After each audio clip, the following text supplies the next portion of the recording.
Hi, this is Les and Amy from the RevGenetics podcast. You can listen to the podcast on YouTube and now on Spotify, where we do a deep dive on supplements and longevity studies. Today we are looking at a really fascinating scientific showdown. It's sort of a classic David versus Goliath story. Oh, I love an underdog story. Except this time, the battlefield isn't some ancient valley.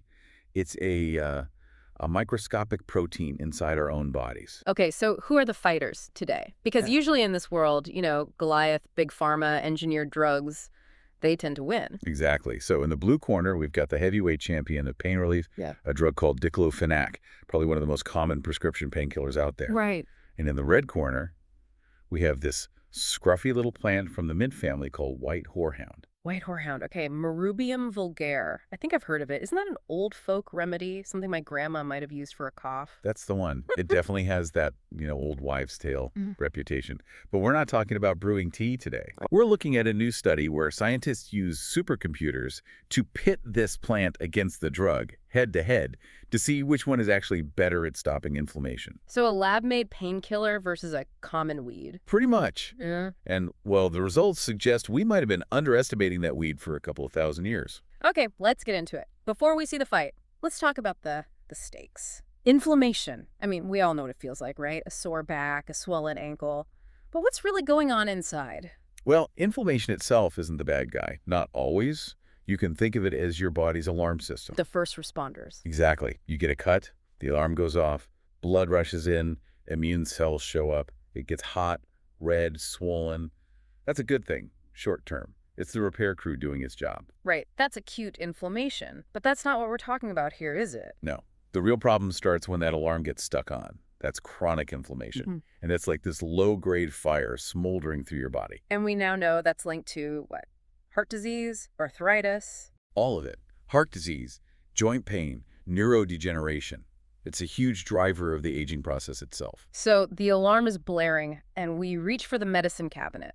We grab an NSAID, like Diclofenac in this study. I do. And it works by blocking the enzymes that are, triggering that alarm. Yeah. Silences the noise. It does work. They definitely work. And this must be why the study exists. You can't just take them forever without some kind of consequence, right? You really shouldn't. And the sources we're looking at today are pretty clear about the biological cost of using them long term. And it's not just a stomach ache. We're talking about ulcers, heart risks, kidney toxicity. It's the classic trade-off. You kill the pain, but you might be damaging the rest of the machinery. I like to use the analogy of a sledgehammer. If you want to crack a walnut, a sledgehammer will absolutely get the job done.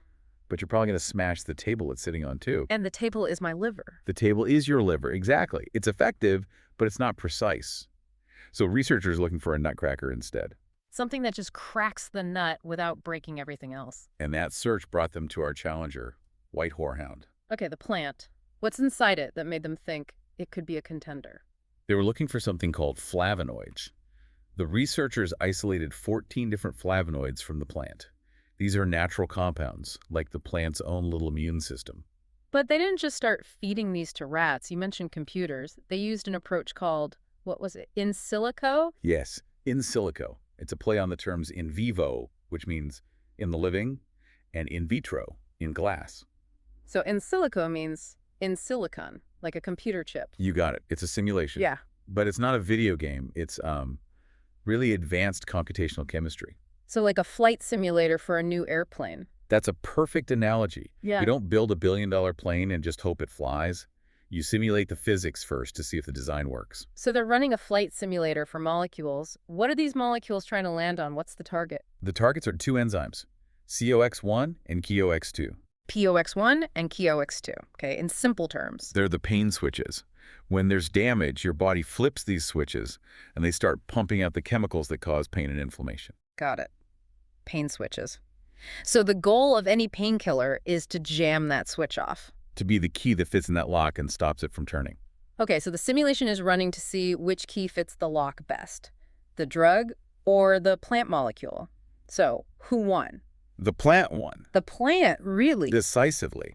The computer identified one specific compound in the White Horehound called roifalin. Roifalin. And when they ran the numbers, roifalin bound tighter to those pain enzymes than the actual drug did. What does tighter mean? Like scientifically, it just grabs on harder? That is exactly what it means. They measure it in something called binding affinity. Think of it like a score. The more negative the number, the stronger the grip. Okay, so give me the score. All right, so the drug, Diclofenac, clocked in at negative 8.5 for the COX-1 enzyme.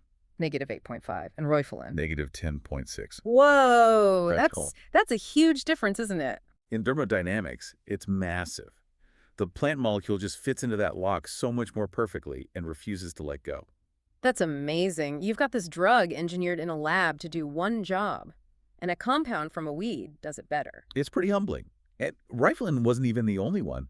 A few others from the plant, like cenericide and luteolin, also outperformed the drug. So the plant has a whole team of all-stars. Right. But Rifelin was the clear MVP in this simulation. It's why I love this stuff. You always think tech beats nature, but nature's had a few million years to work on the problem. And RevGenetics is helping us explore today's topic by supporting our dive into the science of nature. That's right. We talk about these studies because getting down to how these specific compounds work is, well, it's key to longevity. And RevGenetics has been all about evidence-based natural compounds for years, like micronized resveratrol or NMN, things that support our health at the cellular level. It ties right in. I mean, just like this study isolated Roifelin to find the most effective part, isolating the right compounds is the future of feeling younger and healthier. All about that precision. Okay, so we know the plant molecule, Roifelin, holds on tighter to the pain switch. But let's go back to that sledgehammer. Right, the table. The table, my liver. The drug works, but it causes damage. Did the computer look at safety? I mean, if the plant molecule is stronger, does that make it more dangerous? That's the most important question, right? Mm.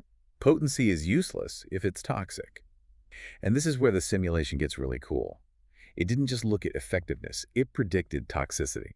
How does a computer even do that? It uses these models, they call it ADM profiling. It compares the molecule structure against these huge databases of known toxins to predict how your body will handle it. So what did it say? Well, the drug, Diclofenac, it came back as class 3. And class 3 is bad. It's risky. Simulation predicted potential for liver damage and nerve damage, which is, exactly what we see in the real world with these drugs. Okay, so the computer was spot on about the drug.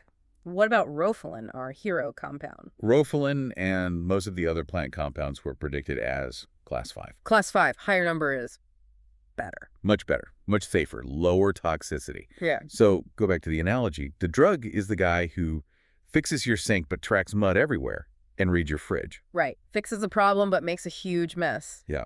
Roifelin comes in, fixes the sink perfectly, and then leaves without a trace. That's the goal. Effective and safe. I want to go back to the grip, though. You said it holds on tighter. Why? What makes it stick better? So they looked at that with something called molecular dynamics. Basically, they ran a little movie of the molecule attached to the enzyme for 100 nanoseconds. 100 nanoseconds. That sounds like impossibly short. To us, yeah. But for atoms, that's a long time. It's long enough to see if the connection is stable or if it, jitters and falls off. And the difference was huge. It comes down to hydrogen bonds. You can think of them as little molecular grappling hooks. The drug, Diclofenac, was holding on with maybe one or two of those hooks. A little shaky. Hanging on by its fingertips. Kind of. But Roifelin, it formed up to 8 hydrogen bonds. 8. 8. So if the drug is just hanging on with one hand... Roifelin is giving the enzyme a full-body bear hug. It's got its arms and legs wrapped around it. It is not letting go. That's a great visual. So it's just a much, much more stable block on that inflammation switch. Exactly. The researchers basically described it as molecular Velcro. It just fits better and has more points of contact. So what does this mean for us, for the listener? Should I run out and start munching on White Horehound? Probably not yet. For one thing, it's incredibly bitter. That's why they make it into those old-timey candies. Oh, I think I've had those. They taste like medicine. They really do.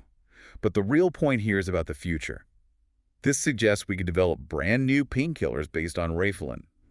Imagine a pill that works better than what we have now, but without the risk of ulcers or liver damage. That would be an absolute game changer for people with chronic pain. People with arthritis who are stuck choosing between pain and side effects every day. A huge deal. But, and I have to put on my careful scientist hat here. Here comes the reality check. A little one. This is all still in silico. It's a simulation. It's the flight simulator. We haven't built the real plane yet. Exactly. The physics is sound, the predictions are strong, but biology is messy. A living body is way more complex than a computer model. So the next step is not the pharmacy. No, the next step is the lab bench. In vitro testing it in a petri dish. And then eventually, in vivo in living systems. We have to see if the computer was right. It still feels incredibly optimistic, though. I mean, the speed of it, this kind of screening process, finding the needle in the haystack, it's so much faster now. Oh, it's revolutionary. This is something called bioprospecting. We can screen thousands of natural compounds in a fraction of the time it would take with old methods. We're rediscovering these ancient plants. And that's what gets me. The answers might have been there the whole time in the ground, but we just didn't have the right tools, the supercomputers, to actually see them clearly. It's a perfect blend of ancient wisdom and modern technology. We kind of forgot about plants like White Horehound when we invented synthetic drugs. Yeah. And now the computers are telling us, hey, wait a minute, you guys were onto something. It makes you wonder what else is out there, right? What other weeds are just waiting for their turn in the simulator? Oh, thousands. We've barely scratched the surface of what's in the plant kingdom. It's an exciting time. We're not just inventing, we're decoding. It's really cool to think that a scruffy weed growing in the Mediterranean might be more sophisticated than a drug created in $1 billion lab. Well, it's had a few million years of R&D. Fair point. Nature has a big head start. We hope you enjoyed this dive into the source material. Thank you for listening to the RevGenetics podcast. RevGenetics.com for the best longevity supplements on Earth.